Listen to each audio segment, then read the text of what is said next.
नमस्कार, आप देख रहे हैं सिटी पोस्ट लाइव और मैं हूं रवि। देखिए, कल जिस तरीके से पूरे पटना में हंगामा हुआ, विरोध प्रदर्शन हुआ, उसके बाद कहीं ना कहीं अब जो है वो पुलिस अलर्ट मोड में है और बीजेपी कल प्रोटेस्ट करते हुए सदाकत आश्रम पहुंच गई थी कांग्रेस के कार्यालय और आज वहां पुलिस का कैंप लग गया है, यानी कि कांग्रेस कार्यालय में अब पुलिस का जमावड़ा लग गया है। क्या है पूरी खबर?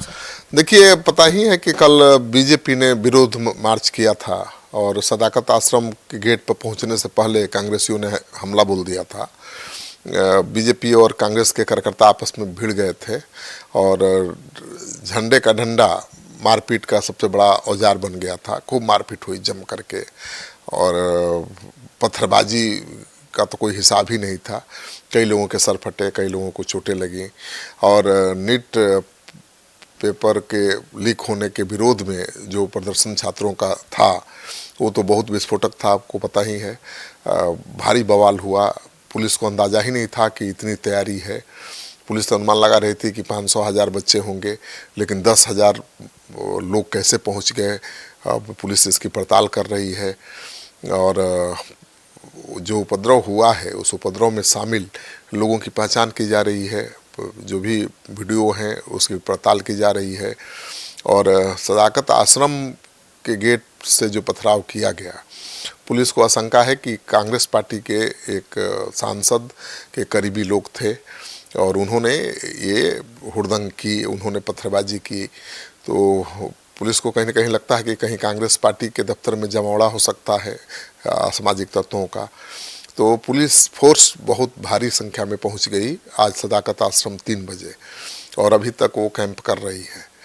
तो पुलिस ने कुछ सर्च ऑपरेशन नहीं किया, कोई जांच पड़ताल नहीं की, लेकिन दफ्तर में कैंप किए रही ताकि मतलब कांग्रेसियों का कहना है कि तो इतनी डर गई है बीजेपी, उसके नेताओं को जनता खदड़ खदड़ कर पीट रही है, छात्र खदड़ खदड़ कर पीट रहे हैं विधायकों को, नेताओं को, मंत्रियों को।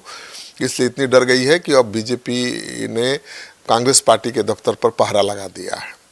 कांग्रेसियों को नज़रबंद करने की कोशिश की जा रही है। तो बहुत विस्फोटक स्थिति बनी हुई है। क्या लगता है सर कि जिस तरीके से पुलिस कैंप कर रही है कांग्रेस कार्यालय में, कांग्रेस पर दबाव बनाने की कोशिश? अब कांग्रेस दफ्तर में सैकड़ों की संख्या में पुलिस वाले घुस गए हैं, तो अब तो वहाँ कोई गतिविधि चल नहीं सकती है। पूरा कांग्रेस दफ्तर खाली नज़र आ रहा है, कोई कांग्रेस का कार्यकर्ता नज़र नहीं आ रहा है, केवल पुलिस वाले ही नज़र आ रहे हैं। और सबसे बड़ी बात है कि पुलिस ने 45 लोगों पर FIR किया था कल उपद्रव जो हुआ था और अब 500 लोगों के खिलाफ FIR दर्ज किया गया है। पुलिस वीडियो के आधार पर पहचान कर रही है कि प्रदर्शन करने वालों में छात्र थे तो ठीक है, लेकिन अगर छात्र नहीं थे तो फिर क्यों आए प्रदर्शन में, उनका मकसद क्या था, हाँ, उनका इरादा क्या था, क्या पटना को हिंसा की आग में झोंकना उनका इरादा था। क्योंकि पुलिस मान रही है कि इसमें कोई ना कोई षड्यंत्र हुआ है। पुलिस तो दिल्ली से भी इस हंगामे का तार जोड़ रही है और पुलिस अधिकारियों का कहना है कि दिल्ली से एक फ़ोन आया एक दिन पहले, जिसके बाद एक छोटा सा जो छोटी तैयारी थी प्रदर्शन की, वो बड़ी हो गई अचानक और 500 छात्रों की जगह पर 10,000 लोग जमा हो गए। सारी सुरक्षा घेरा को तोड़ दिया, बैरिकेडिंग तोड़ दी और वो मुख्यमंत्री आवास तक पहुंच गए।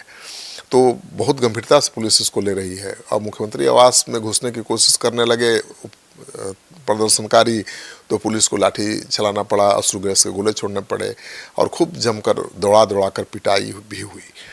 तो अभी तो बागीपुर का चुनाव है और ऐसे में छात्रों पर लाठीचार्ज भी बहुत ख़राब माहौल बना सकता है। तो सरकार भी सावधान है, लेकिन चुनाव तक कोई उपद्रव न हो फिर आगे, इसको ध्यान में रखते हुए मुझे लगता है कि पुलिस कांग्रेस पार्टी के दफ्तर पर नज़र रख रही है। अभी भी पुलिस वाले वहाँ जमे हुए हैं। 3 बजे तो बहुत ज़्यादा संख्या थी उनकी, अभी भी जमे हुए हैं। सबके हाथों में पत्थरबाजी से बचने के औजार भी हैं, डंडा है पुलिस वालों के हाथ में, हेलमेट है, सुरक्षा की पूरी तैयारी है। लेकिन वहाँ एकदम शांतिपूर्ण माहौल था, आज कोई मिला नहीं। लेकिन सूत्र बता रहे हैं, पुलिस के सूत्र, कि भाई कुछ नेताओं ने खास लोगों को हायर करके उपद्रव फैलाने के लिए, पत्थरबाजी करने के लिए बुला रखा था, तो उनकी पहचान की जा रही है। उनको बुलाने वालों की पहचान की जा रही है। ये पता पुलिस कर रही है कि दिल्ली से किसका फ़ोन आया, किसको आया और उसने कहाँ कहाँ फ़ोन करके ये जमावड़ा लगाया, क्योंकि एक दिन के अंदर 10,000 लोगों को बुला लेना कोई कम बड़ी बात नहीं है। इसके पहले पुलिस मान रही है कि इसके पीछे कोई सुनियोजित साजिश थी पटना को हिंसा की आग में झोंकने की। तो ये मामला तुल पकड़ता जा रहा है। देखिए बांकीपुर चुनाव पर इसका क्या असर पड़ता है, क्योंकि बांकीपुर चुनाव को लेकर दो ही पार्टियां गंभीरता से तैयारी कर रही हैं, एक जनसुराज है, दूसरी बीजेपी। दोनों पार्टियों ने एड़ी चुट्टी का जोर लगा दिया है और लड़ाई भी दोनों पार्टियों के बीच ही दिख रही है। पहले आरजेडी बीजेपी के बीच लड़ाई होती थी, अभी जनसुराज बीजेपी के बीच लड़ाई सीधी दिख रही है। और अभी जो ये प्रकरण हुआ है हिंसा बवाल, उसके बाद तो कांग्रेस पूरी तरह से जनसुराज के साथ खड़ी नजर आ रही है। सवाल यही है सर कि आप भी लंबे समय से पत्रकारिता में हैं, आपने बहुत सारे प्रदर्शन और धरना देखा होगा, लेकिन इस तरह से कभी देखा कि दो पार्टी के कार्यकर्ता ही आपस में भिड़ रहे हैं और एकदम रणभूमि में तब्दील हो गया पार्टियों? सदाकत आश्रम के बाहर ऐसी तस्वीर तो मैंने कभी नहीं देखी थी, क्योंकि बीजेपी के कार्यकर्ता नेता प्रदर्शन करते हुए सदाकत आश्रम के बाहर पहले भी पहुंचे थे या पहुंचने की कोशिश की थी, लेकिन पुलिस ने रोक दिया, कुछ हो नहीं पाया हिंसक बवाल या झड़प। लेकिन इस बार तो हिंसक झड़प हो गई और सदाकत आश्रम के सामने का जो रोड है वो रणक्षेत्र में बदल गया। आधे घंटे 40 मिनट तक खुलकर मारपीट होती रही, पत्थरबाजी होती रही और डाकबंगला चौराहे पर दूसरी तरफ आपने देखा कितना बवाल हुआ। वहाँ पर सुरक्षा घेरा बैरिकेडिंग तोड़कर दौड़ते हुए प्रदर्शनकारी सीएम हाउस की तरफ भागने लगे। पुलिस पीछे पीछे, प्रदर्शनकारी आगे आगे। उनको हर जगह रोकने में पुलिस नाकाम रही और वो पहुँच गए सीधे राजभवन और मुख्यमंत्री आवास। तो वहाँ जब स्थिति बेकाबू हुई तो पुलिस को बल प्रयोग करना पड़ा।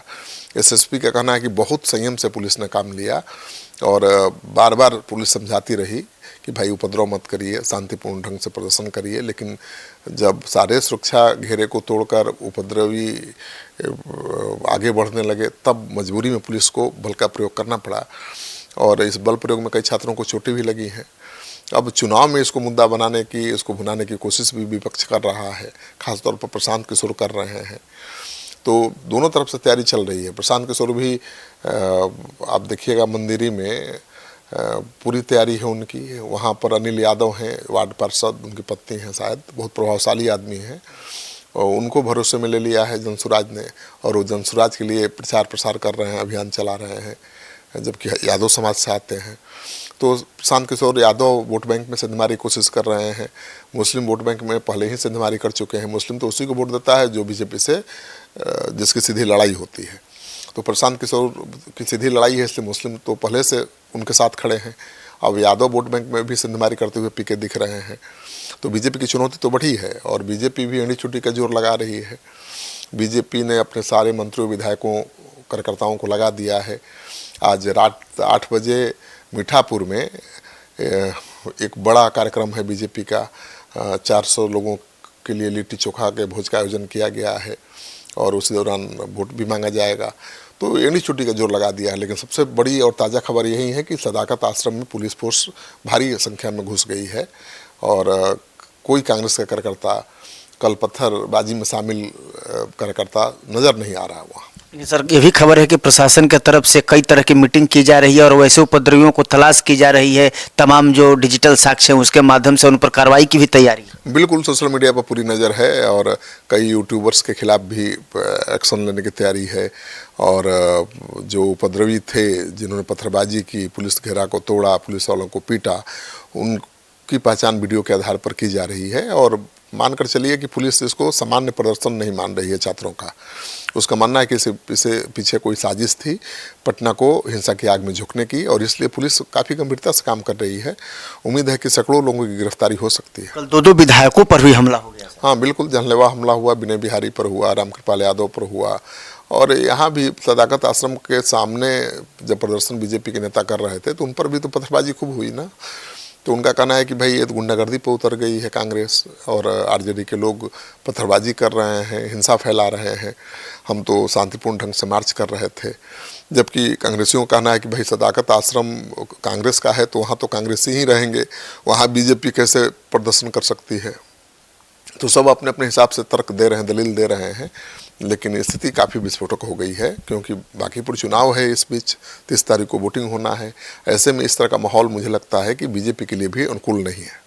तो बिल्कुल जिस तरीके का कल पटना में प्रदर्शन हुआ या जिस तरीके से सदाकत आश्रम के बाहर कुछ हुआ, उसकी ऐसी तस्वीर पहले शायद ही कभी किसी ने देखी होगी।